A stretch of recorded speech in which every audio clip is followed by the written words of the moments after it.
Billionaire হতে চাও, millionaire হতে চাও, you have to generate new ideas. নতুন নতুন আইডিয়াই তোমাকে হালাল পন্থায় বিলিয়নিয়ার বানাতে পারে, ঠিক কিনা? আত-তাজিরা সাদুক আল-আমিন মা'আন নাবিয়্যিন ওয়াস সিদ্দীকিন ওয়াশ শুহাদা'i ওয়াস সালিহিন।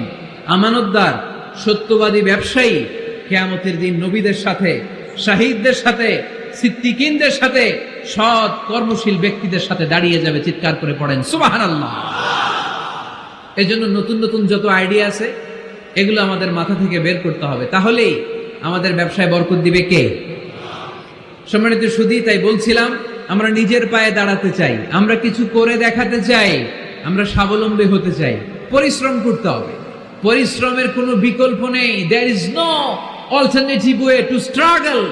স্ট্রাগল তোমাকে করতেই হবে। কেউ তোমাকে তোমার জন্য স্পেস তৈরি করে দিবে না। এই পৃথিবীতে কেউ কাউকে জায়গা দেয় না, এই পৃথিবীতে এসে জায়গা করে নিতে হয়। চিৎকার দিয়ে বলো ঠিক কিনা? হুঙ্কার দিয়ে পৃথিবীবাসীকে জানিয়ে দিতে হয় আমি এসেছি। মায়ের পেট থেকে যখন আমরা বেরোই আমরা কি বলি? ওয়াও ওয়াও বলে নিজের অস্তিত্বের জানান দেই যে আমি এসেছি, এই পৃথিবীতে আমি জায়গা করে নিতে এসেছি। Life is not a bed of roses.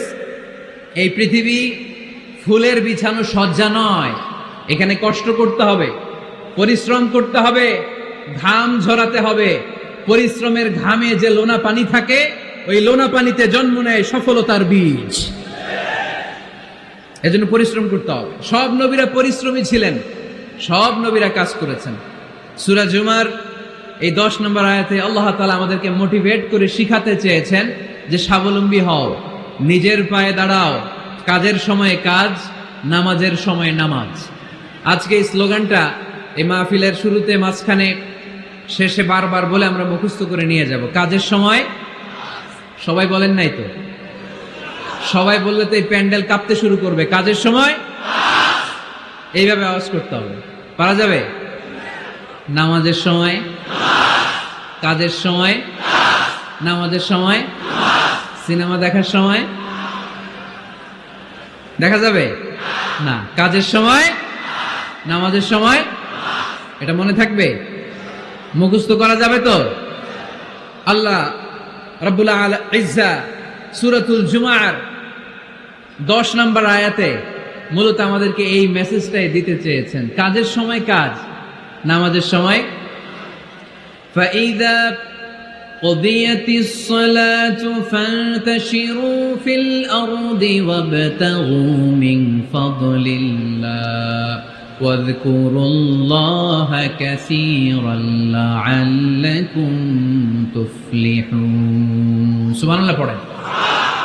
আল্লাহ বললেন যখন তোমাদের নামাজ শেষ হয়ে যায়, ফাইদা কুদিয়াতিস সালাতু, যখন সালাত শেষ হয়ে যায়, ফান্তাশিরু ফিল আরদি, জমিনে ছড়িয়ে পড়ো, ওয়াবতাগু মিন ফাদলিল্লাহ, আল্লাহর দেয়া ফজল তালাশ করো, রিজিক তালাশ করো, ওয়াযকুরুল্লাহা কাসীরান, আল্লাহর জিকির বেশি বেশি করো, লাআল্লাকুম তুফলিহুন, তোমাদেরকে সফল বানায়া দিবে কে?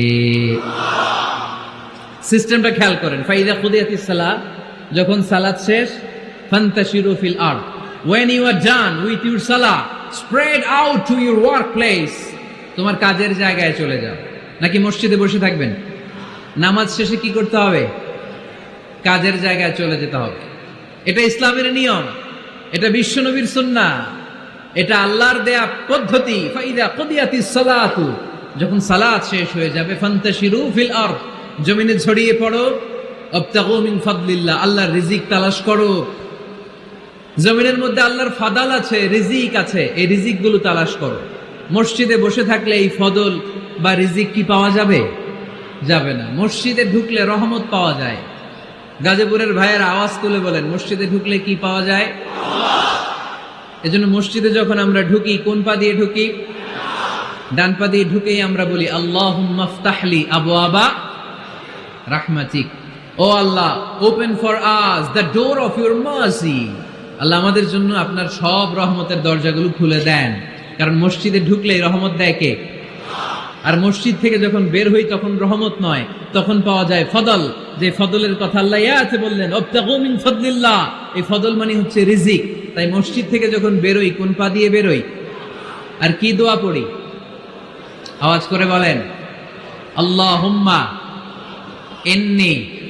মেজবা ফারুকি ভাই অনেকদিন আগ থেকে ফোন আলাপ হয়, কথা বলে, একটা বিষয় দিয়েছে উনি, সূরা জুমআ আয়াত 10, এবং এই টপিকটা নিয়ে আমি কথা বলতে চাই। প্রতিটি জেলায় জেলায় যেখানে আল্লাহ তাআলা আমাদেরকে কাজের প্রতি উৎসাহিত করেছে, খেটে খাওয়ার জন্য উৎসাহিত করেছে, আমরা বসে বসে খেতে চাই না, আমরা কারো বোঝা হতে চাই না, আমরা নিজের পায়ে দাঁড়াতে চাই।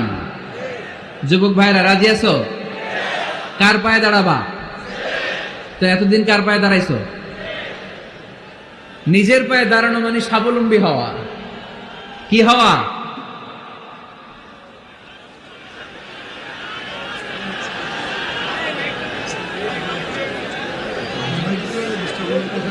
এই মাইকের সমস্যার কারণে আমাদের মাহফিলগুলো মাইর খেয়ে গেল। কনসার্টে শুনছেন মাইকের সমস্যা? তারপর যেখানে গান বাজনা হয় মাইকের সমস্যা শুনছেন? লাফায় লাফায় জিকির করে ওইখানে মাইকের সমস্যা শুনছেন? আমাদের কোরআনের তাফসির গুলোতে মাইকের সমস্যা। এগুলো কইরো না, আগে থেকে ঠিক রাখো। আর এখন তো মৌসুমের শুরু, তুমি 3-4 মাস সার্ভিস দেওয়ার পরে মার্চ এপ্রিলে এরকম হইতে পারে, ঠিক কিনা? বছরের শুরুতেই যদি এরকম হয় তাহলে তো সর্বনাশ। আর মাইকম্যান ঠিক করতেছে বারবার, আমার বা ওর দৃষ্টি আকর্ষণ করা যাবে না, একটু চুপ থাকতে হবে। তো আমরা নিজের পায়ে দাঁড়াতে চাই। কার পায়ে? আমরা স্বাবলম্বী হতে চাই। কি হতে চাই? কাজ করার অনেক সুযোগ আছে। Just you have to generate new ideas, priceless ideas, you have to generate this. আপনাকে নতুন নতুন আইডিয়া দিতে হবে। নতুন নতুন আইডিয়া দিলেই আপনি মার্কেটে হিট করে ফেলবেন। আজকে সব গোমর ফাঁস করে দিয়ে গেলাম।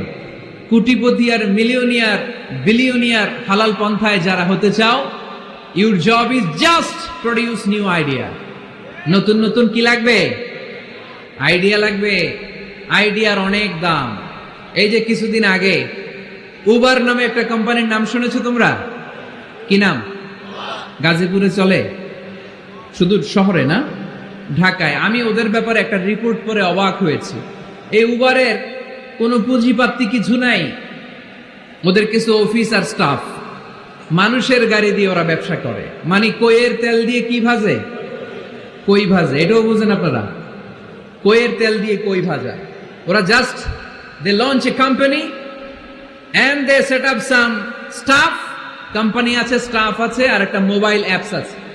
এই মোবাইল অ্যাপসের মধ্যে দিয়ে where you intend to go, কোথায় যেতে চান লিখবেন, কোন জায়গা থেকে যেতে চান লিখবেন, গাড়ি এসে হাজির।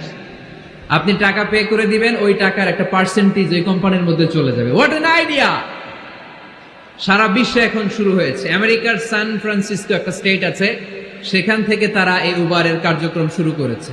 775টা শহরে উবারের এই অপারেশন কার্যক্রম চালু হয়েছে। 63টা দেশে ওদের সেন্টার আছে। আমাদের ঢাকাতেও আছে না নাই? আমি অবাক হলাম, 2018 সালে ওদের প্রফিট, ওদের রেভিনিউ হচ্ছে $11.27 billion, $11.27 billion. Could you imagine that? আপনি কি কল্পনা করতে পারেন? বসে বসে অন্যের গাড়ি দিয়ে, অন্যের মাল সামান দিয়ে, অন্যকে ঘাটিয়ে কোটি কোটি টাকার ব্যবসা। তারপরে এই যে আমাদের প্রত্যেকের একটা অ্যাকাউন্ট আছে এক জায়গায়, কি নাম? কি বুক? কি বুক? সবাই জানেন? হুজুর আপনারও আছে? মাশাআল্লাহ। এই যে ফেসবুকের জন্য আমরা খেটে যাচ্ছি, দিন নাই রাত নাই, আমরা যে স্ক্রলিং করছি, লাইক দিচ্ছি, শেয়ার দিচ্ছি, we all are the staff of Facebook. আমরা সবাই ফেসবুকের এমপ্লয়ি, কাজ করে যাচ্ছি। Just idea. এই আইডিয়া দেওয়ার কারণে কোটি কোটি বিলিয়ন ডলারের ওর মালিক বানায় দিছে কে? এজন্য নতুন নতুন আইডিয়ার দরকার আছে না নাই? আমাদের বাংলাদেশের ছেলেদের ভালো আইডিয়া আছে, তার প্রমাণ ওরা বানাইছে উবার, আমরা বানাইছি পাঠাও। আমরা বানাইছি কি? পাঠাওয়ে চড়ছেন কারা কারা দেখি? ওরে Allah, all are the smart guys, মাশাআল্লাহ, হাত নামান। পাঠাও তো উবারের চেয়ে আরো দুর্দান্ত আইডিয়া। প্রাইভেট কার যেতে পারে না জ্যামের মাঝখানে, কিন্তু পাঠাও হচ্ছে মোটরসাইকেল রাইড, চিপাচাপা দিয়ে চলে যায়। আছে না নাই? তো এরপরে নতুন কি আসবে, এই দায়িত্বটা তোমার। তোমার মাথা থেকে বের করতে হবে এই এন্টারপ্রেনারশিপ। নতুন করে উদ্যোগী হতে হবে। এই ভাইয়ের মতো বিলিয়নিয়ার হতে চাও, মিলিয়নিয়ার হতে চাও, you have to generate new ideas. নতুন নতুন আইডিয়াই তোমাকে হালাল পন্থায় বিলিয়নিয়ার বানাতে পারে, ঠিক কিনা? আর তা যারা ফদলিক মানে হে আল্লাহ, আমি আপনার কাছে আপনার ফদল চাই, রিজিক চাই। দুনিয়ার কেউ রিজিক দিতে পারে না, রিজিক দিতে পারে কে? এই রিজিক আমি আপনার কাছে চাই। আবার আল্লাহ বললেন হুয়াল্লাযী জাআলা লাকুমুল আরদা যালুলান ফামশু ফি মানাকিবিহা ওয়া কুলু মির রিজকি ওয়া ইলাইহিন নুশুর। তিনি তো এমন সত্তা যিনি তোমাদের জন্য জমিনটারে বানিয়েছেন সাহালাতুল মাসালিক, সহজে হাঁটা যায়, চলা যায়, চারা বীজ রোপণ করা যায়, চাষাবাদ করা যায়। আল্লাহ বললেন জমিনের আনাচে কানাচে ঘুরে বেড়াও, জমিনের মধ্যে তোমাদের জন্য রিজিক রেখে দিয়েছে কে? এই জমিনের সব জায়গায় রিজিক আছে। আপনি জমিনের পাহাড়ে যাবেন, পাহাড়েও রিজিক আছে। জানেন পাহাড়ে কি চাষ হয়?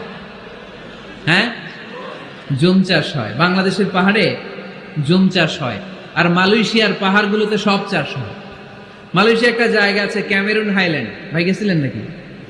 ৬,০০০ ফিট উপরে, ঠান্ডা, প্রচন্ড ঠান্ডা। আমি প্রায় যাই, ওখানকার চা বাগানের স্নিগ্ধ হাওয়া আমাকে টানে খুব, বাতাসটা খুবই ক্লিন, ভাল লাগে। ওই ক্যামেরুন হাইল্যান্ডে ৬,০০০ ফিট উপরে ওরা করেছে ফুলের বাগান, ফলের বাগান, চায়ের বাগান, স্ট্রবেরির বাগান, মধুর চাষ করে।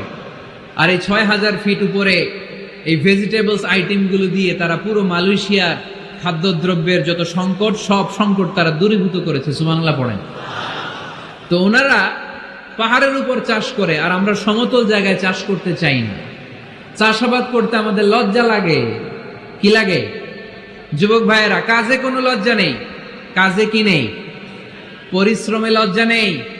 লজ্জা হচ্ছে অলসতায়, লজ্জা হচ্ছে অকর্মণ্যতায়।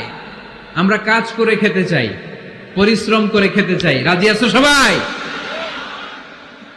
এখন অনেকে রুফ গার্ডেনিং করে। রুফ গার্ডেনিং মানে ছাদের, বাসার ছাদের উপরে কি সুন্দর পেঁপে গাছ, আম গাছ।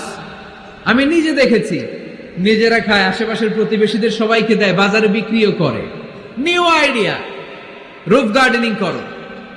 তারপর একসাথে হাঁসের চাষ হয়, পানিতে হাঁসগুলো ভেসে বেড়ায়, আর নিচে মাছের চাষ হয়। এরকম অনেক যুবক আছে যারা এগুলো করে করে স্বাবলম্বী হয়েছে। আমরা এগুলো করতে চাই না, আমাদের লজ্জা লাগে। আমাদের হোটেলের মেসিয়ারি করতে লজ্জা লাগে, ছোট্ট ফুচকার দোকান দিতে আমাদের লজ্জা লাগে, কিন্তু বিশ্বনবীর ছাগল চড়াতে কোনো লজ্জা লাগতো না। কাজে কোনো লজ্জা আছে?